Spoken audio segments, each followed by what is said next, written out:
And that's an upside down paradigm. Oh yeah, definitely, Totally. absolutely. Yeah. Yeah, that's actually why the Pyrbang logo is flipped over. We have an upside down pyramid, and it's also decapitated. We flipped it over, and then just recently we actually added a crown to it. So, because I feel like the logo and the way we've presented it is really kind of the answer. You flip the media upside down, you make the people the media, and then you actually crown the people as sovereign, and then we find our way out of this mess. That's all true. But back to your original point about the bailing out of businesses, that would have never been even thought of if the Constitution had been simply followed in its monetary. Simply followed, direction. yeah, exactly. And that's why I was saying the stuff about... Congress had only done what they were authorized to do, Right. monetary And policy. no more. Right, and that's why I was saying, like, that problem would have never existed. That's why I was saying you were talking about how they've usurped their authority, so many different times, and that's why I like to bring up the thought of, hey, we only had 10 amendments. You know what I'm saying? Just take that, rip that off, and there goes the government, because there goes also the artificial entity that you were talking about. The 14th Amendment created the United States government that was incorporated in 1871, and that was this de facto government that everybody kind of thought that they were a government when they were in fact not. They were actually a whole bunch of corporations just trying to make some money. So, and that's kind of the perspective that I've come down here. Is that I want to kind of play this from a free man angle and see how you folks all kind of take that and I need go to ahead, speak Jeanne. again. Sure.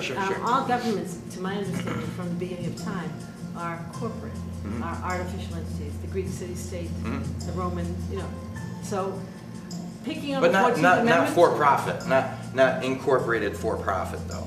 I guess I should have thrown in the for-profit Thank you. part. That might make a little bit of a difference. Wordsmithing is the key. Yeah, well, private corporation, for-profit corporation, you know what I mean? I think that there's no reason for transparency, and I think from the free man angle, when folks see it that way, they kind of understand why we can't elect the CEO of anybody's company, and USG shouldn't be any different.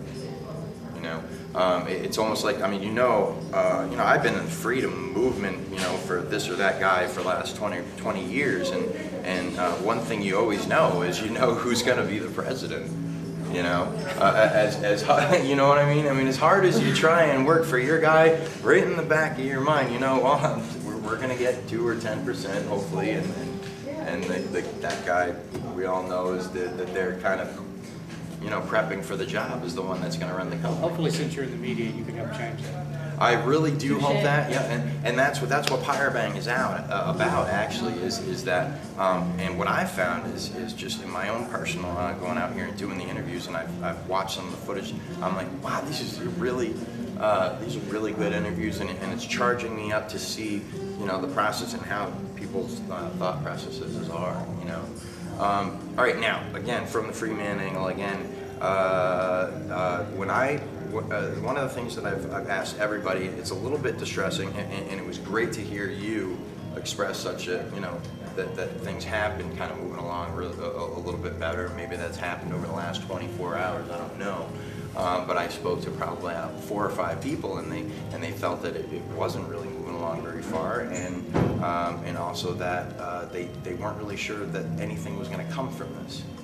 And then I spoke to Sam from Montana, and he said that, well, we kind of knew that going in, and there was more of an, just the grievances. It's more the grievances than really having them read the grievances, because we're pretty sure that they're not going to read them anyway. You know what I'm saying? I'd like to have each of you just speak to that. Do you feel that our government is even going to read the paperwork that we send them?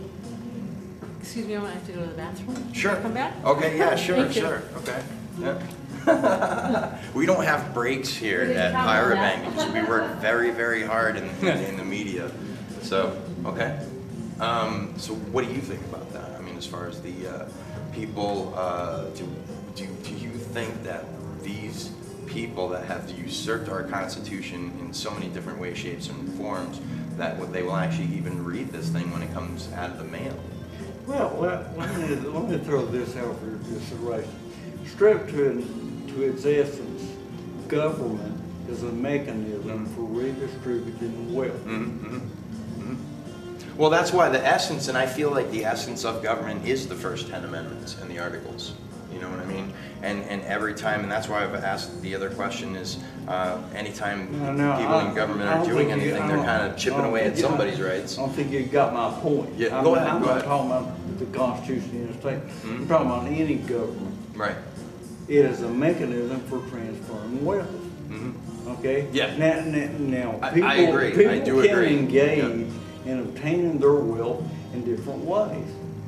But when you have the institution of government, Right. that represents an opportunity set. To have somebody else kind of do your work.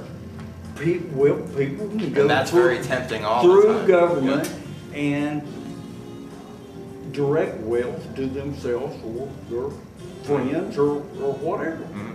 And that's really kind of what the free man movement is about, is that, like, I don't really feel represented anyway, and that's why I personally revoked my consent to be governed. You know, I'm interested in electing de jure government that actually represents me and makes decisions that hopefully are in my best interest and my kids' best interest and that sort of thing, and always willing to work towards that. And that's why I've been bringing up the sheriff issue to everybody out here, and hopefully they'll kind of take this back with them, is because of that thing where they feel that these guys aren't even going to read this stuff. Maybe we can also redirect a little bit of our energies to trying to either, number one, first of all, sit down with your local sheriff and ask him, find out if you can sit down with him, because I can't sit down with mine. I've already tried, you know, number one. And if you can't, get rid of him.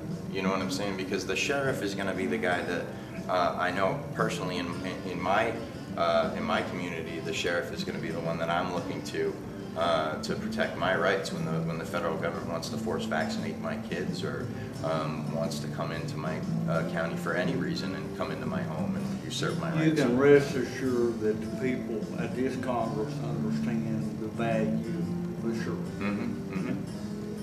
Right. Right. Well, I don't want to speak for all the people. You know what I mean? So okay. We don't either. Right. Right. Now, I don't. You went to the bathroom. Was that on purpose, or did you want to answer that question or speak I to forgot that the question. I question? had to go. No, that's you all put fine. that on tape. No, that's fine. No, that's fine. What was the question, please?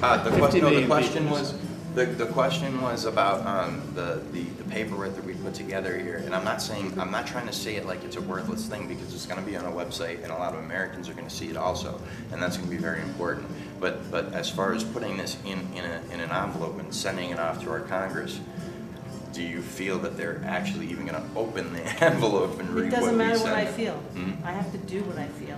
What they respond or how they respond is what they have to do. Yep. That's The Continental Congress has You've got to do what you got to do, regardless of whether if you think anybody's going to listen to you anyway.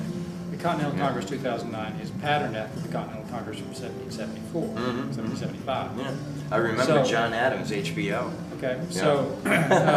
I watched the whole thing. Did King George Yeah. pay any attention to what the Continental Congress of 75 said to him? That's a very good point. That's a very good point. It doesn't matter, Yeah. like she said, it doesn't matter whether they do or not. The point is, we're doing this.